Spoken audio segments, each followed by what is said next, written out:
has a place where it begins.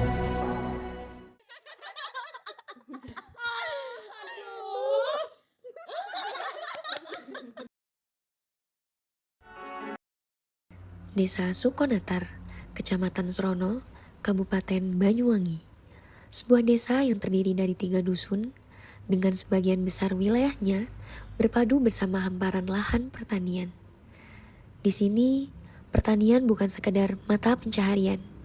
Ia telah menjadi bagian dari kehidupan, sekaligus cerita yang terus tumbuh bersama masyarakatnya. Di tengah cerita itulah kami datang, bukan untuk mengubah apa yang telah ada, melainkan untuk melihat lebih dekat, mendengar lebih dalam, dan menemukan apa yang masih bisa dikembangkan bersama. Pengabdian kami dimulai dari mengamati, mendekat, dan berbincang bersama masyarakat. Hingga semuanya tumbuh menjadi rencana yang kami wujudkan langkah demi langkah. Perhatian kami jatuh pada tanah yang setiap hari diolah oleh tangan-tangan warga.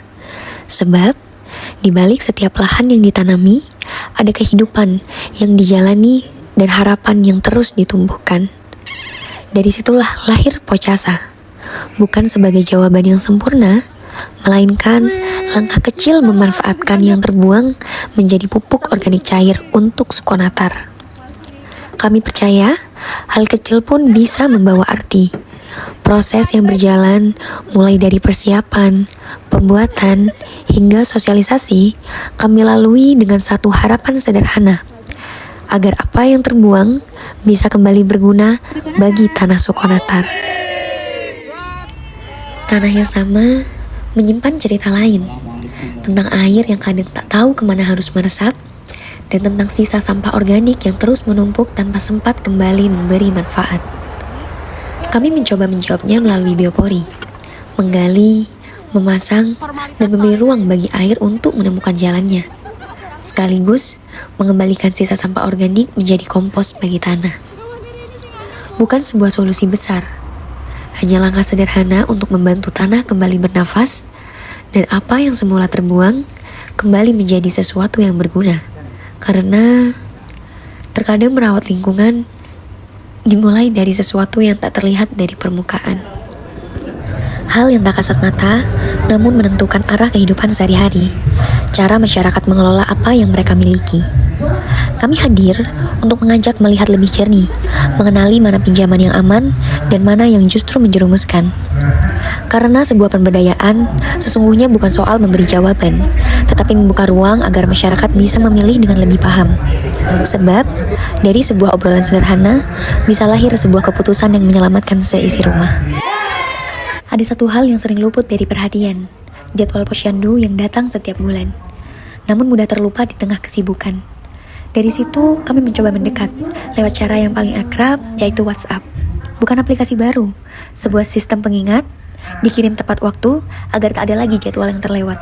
Sebab, bagi kami, keluarga yang cerdas adalah keluarga yang tak membiarkan siapapun terlewat dari perhatian, termasuk kesehatan. Di antara semua yang kami kerjakan, ada hal-hal yang tidak pernah tertulis dalam rencana. Tentang obrolan yang tumbuh di sela-sela kegiatan, tawa yang hadir tanpa direncanakan, dan kebersamaan yang perlahan membuat kami merasa tidak lagi sekedar datang sebagai mahasiswa. 35 hari cukup untuk mengubah kami yang awalnya saling asing menjadi terbiasa singgah dan berbincang di rumah yang sama. Kami duduk, tertawa, berbagi cerita, sederhana, tetapi entah bagaimana membuat hari-hari kami terasa lebih berarti. Nama yang dulu hanya kami kenal, perlahan punya tempatnya sendiri dalam ingatan. Wajah yang awalnya asing menjadi wajah yang kami cari di tengah ramainya hari. Kami belajar dari warga, berjalan bersama mereka, dan menemukan banyak cerita dari hari-hari yang sederhana. Di sini, kami menemukan hangat yang datang tanpa diminta, dari pintu-pintu yang terbuka, sapaan yang selalu menyambut, hingga obrolan sederhana yang perlahan menghapus jarak yang ada. Tanpa terasa, yang semula hanya kami datangi untuk berkegiatan, menjadi tempat yang kami kenali, tempat kami singgah, tempat kami bercerita dan sejenak melupakan lelah. Di sini, kami tidak hanya datang untuk mengabdi, tetapi juga menemukan orang-orang yang membuat kami betah untuk kembali, sekadar duduk, bercerita, dan menikmati hari-hari sederhana bersama mereka.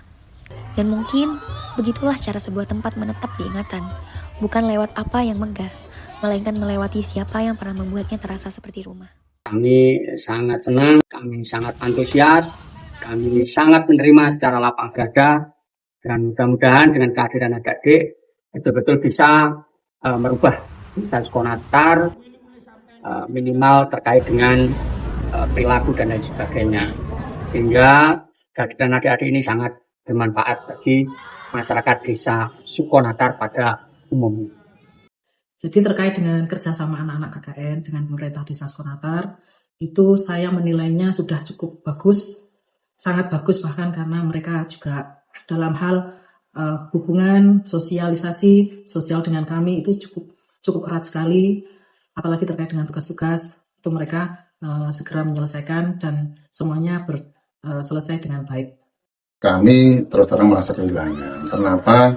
Termasuk anak-anak KKN itu ya persis kayak anak saya. Saya anggap sudah anak saya sendiri, makanya bagaimanapun kami tetap merasa kehilangan. Tapi kami rela untuk melepas ini dengan semua, agar supaya nanti ke depan ini panjenengan semua menjadi orang-orang setelah bermasyarakat menjadi yang terbaik.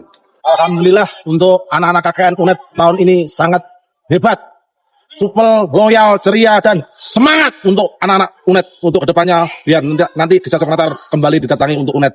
Terima kasih.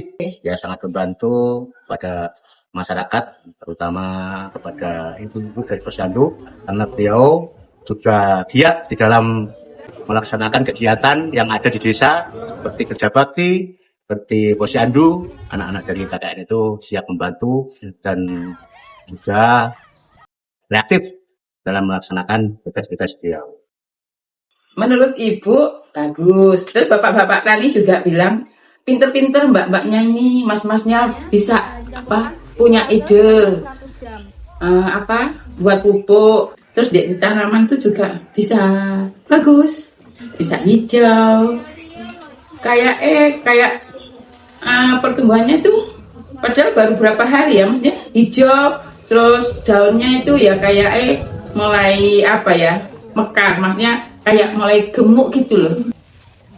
Dengan adanya adik-adik KKN ini mengajarkan kita sebagai warga, gini loh yang bagus untuk sampah organik itu jangan dibuang, bagusnya dipakai biopori. Nah nanti kan bisa menghasilkan kompos, dari kompos satu bisa dijual, dua bisa untuk media tanam. Dari adik-adik KKN ini mengajarkan kita sebagai penghasil kompos organik, sebagai media tanam untuk sayuran yang kita nantinya bisa manfaatkan untuk ketika kita masak kita nggak usah beli ke pasar. Jadi itu juga sesuai dengan program pemerintah ketahanan pangan. Jadi top program bioporinya, kita setuju banget. Kita ya suka aja gitu dengan kedatangan mereka, sumbangsih mereka ke desa, seneng lah pokoknya. Mereka sangat welcome, sangat kerjasama. Sangat program-program mereka juga sangat bagus gitu, apalagi tentang persampahan itu.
tahu. Kayaknya kok cepet sekali gitu. Kami terus terang merasa gembira. Kenapa?